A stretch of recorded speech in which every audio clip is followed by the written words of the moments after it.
Hello students, ninth class. कल मैंने homework में ये क्वेश्चंस दिए थे आप लोगों को। होपफुली मतलब मैं आशा करती हूँ आप लोगों ने क्वेश्चन कर लिए होंगे। 6 क्वेश्चन थे। जो छोटे छोटे क्वेश्चंस हैं इनके आंसर मैं आज आपसे डिस्कस करूँगी और फिर पार्ट को आगे फर्दर बढ़ाएंगे। उत्तर की परिभाषा लिखिए। उत्तर की परिभाषा मैंने बता रखी है कि कोशिकाओं का वह समूह जो एक समान संरचना और कार्य के होते हैं उन्हें उत्तक कहा जाता है। निम्न उत्तकों के कार्य लिखिए। मृदुतक, पौधों को मोटाई में बढ़ाना। रक्षी उत्तक, पौधों की रक्षा करना। जाइलम, खनिज लवण और जल को पौधे के प्रत्येक भाग तक पहुंचाना।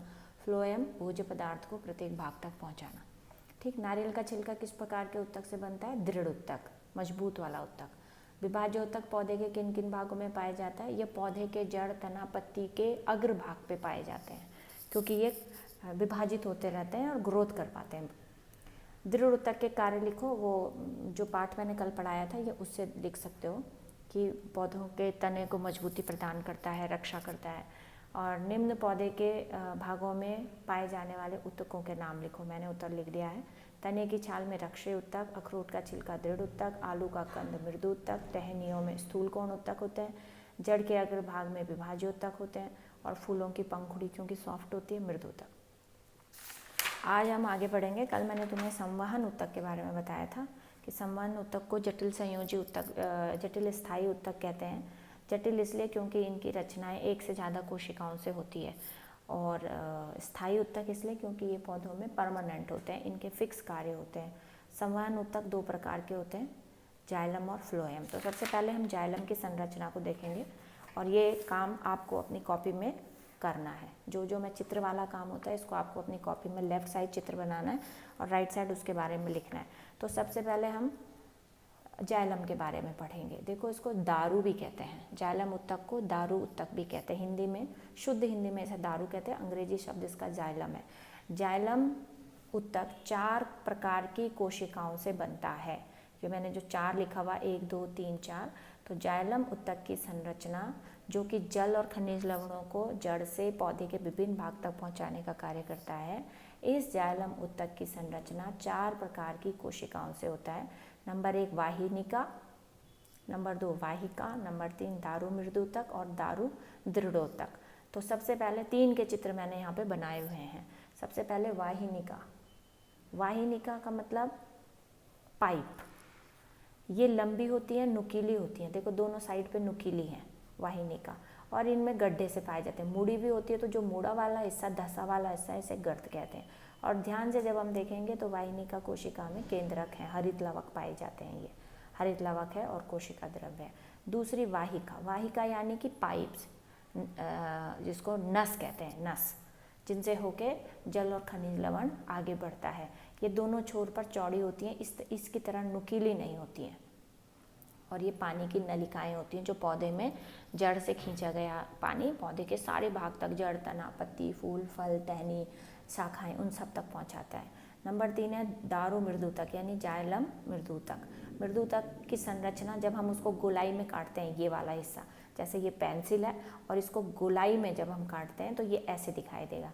दारू मृदुतक एक जीवित उत्तक है और इसका कार्य है खाद्य पदार्थों का संग्रह करना। ठीक है। और इसमें कोशिका द्रव्य, रिक्तिका, कोशिका भित्ति ये पाया जाता है। तो जाइलम की संरचना 4 प्रकार की कोशिकाओं से होता है, वाहिनिका, वाहिका, दारू मृदुतक और दारू दृढ़ोतक। दृढ़ोतक का मतलब जाइलम की वे कोशिकाएं जो जड़ को मजबूती प्रदान करती हैं, दारू दृढ़ोतक कहलाते हैं। ठीक। तो यह है जाइलम की संरचना। दूसरा प्रकार का संवहन उत्तक है फ्लोएम। फ्लोएम भी 4 प्रकार की कोशिकाओं से बना हुआ होता है। अच्छा, यहाँ पर एक चीज़ बताना मैं भूल गई। जाइलम की कोशिकाओं में जो ये 4 जाइलम उत्तक जो ये 4 कोशिकाओं से बनता है, उसमें सिर्फ दारू मृदुतक जीवित कोशिका होती है और बाकी 3 ये जीवित नहीं है। सिर्फ जीवित कोशिका दारू मृदुतक है जो भोजन संग्रह करती है। जबकि फ्लोएम में चारों की चारों कोशिकाएं, जो 4 कोशिकाएं फ्लोएम उत्तक का निर्माण करती हैं, ये चारों की चारों जीवित कोशिकाएं होती है। मतलब इनमें कोशिका द्रव्य है, केंद्रक है, हरित लवक है, इन सब में पाया जाएगा। तो इसकी पहली कोशिका है चालनी नलिकाएं, फिर सहचर कोशिकाएं, फिर फ्लोएम पेरेन्काइमा यानी कि मृदुतक, और फ्लोएम तंतु। इसका चित्र इस तरह, ये दिखता कठिन है चित्र लेकिन है बहुत सरल। देखो इसका चित्र हम देखेंगे, ये है चालनी नलिकाएं, ये पाइप से काट के, मतलब इसका टीएस सेक्शन का चित्र है, तो इसके ये चालनी नलिकाएं के पाइप दिखाई दे रहे हैं। ये पतली लंबी छिद्रयुक्त नलिकाएं होती हैं, चालनी नलिकाएं। दूसरा सहचर कोशिकाएं, सहचर का मतलब जो साथ साथ रहती हैं, तो चालनी नलिकाओं के साथ जो कोशिका उसके साथ साथ चिपकी भी होती है उन्हें सहचर कोशिका होती है, और ये पतली होती है। इनमें केंद्रक कोशिका, द्रव्य केंद्रक, हरित लवक यानी कि क्लोरोप्लास्ट भी पाया जाता है। तीसरा है फ्लोएम पेरेन्काइमा, फ्लोएम मृदुतक, ये जीवित कोशिकाएं होती हैं और स्टोरेज का काम करती हैं। और फ्लोएम तंतु, पतले पतले से तंतु जो इनको आपस में जोड़ के रखते हैं, तो वो फ्लोएम तंतु हैं। तो इस तरह से हमने देखा कि जाइलम भी 4 प्रकार की विशेष कोशिकाओं से निर्मित है, वाहिनिका, वाहिका, दारुमृदुतक और दारु दृढ़ोतक। उसी तरह से फ्लोएम भी 4 प्रकार की विशेष कोशिकाओं से निर्मित होते हैं, चालनी नलिकाएं, सहचर कोशिकाएं, फ्लोएम पेरेन्काइमा और फ्लोएम तंतु। मोटी मोटी सी बात यह है समझने की कि जाइलम और फ्लोएम दोनों ही जटिल स्थायी उत्तक होते हैं, जिनका कार्य जल और खनिज लवणों और भोज्य पदार्थों को पौधे के विभिन्न भाग तक पहुंचाने का कार्य होता है। अब क्वेश्चन कई बार जाइलम और फ्लोएम में अंतर लिखने पर भी आ जाता है। तो सबसे पहले हम जाइलम के बारे में देखते हैं कि जाइलम ज़्यादातर मृत उत्तकों से बना है। सिर्फ इसमें मैंने बताया था सिर्फ मृदु तक जीवित है, बाकी ये तीनों डेड हैं उत्तक, जबकि फ्लोएम सारे के सारे जीवित उत्तक कोशिकाओं से बनते हैं। जाइलम का काम है जल और खनिज लवणों का परिवहन, पौधे के प्रत्येक भाग तक पानी और खनिज लवण जो जड़ सोखती है उसको पहुंचाना, जबकि फ्लोएम का कार्य है पत्ती द्वारा निर्मित भोज्य पदार्थ को पौधे के विभिन्न भाग तक पहुंचाना। भोज्य पदार्थ सुक्रोज के रूप में, ग्लूकोज, सुक्रोज, फ्रक्टोज, माल्टोज, ये ग्लूकोज के रूप हैं, तो ये सुक्रोज को पौधे के प्रत्येक भाग तक पहुँचाना जिनको पत्तियाँ बनाती हैं। फिर तीसरा है ये जाइलम जड़ों के अग्रभाग में पाए जाते हैं और फ्लोएम तने में पाए जाते हैं। बस यही 3 अंतर है। और ये 2 प्रश्न हैं तुम्हारे होमवर्क के, जाइलम और फ्लोएम की संरचना का स्वच्छ नामांकित चित्र बनाइए।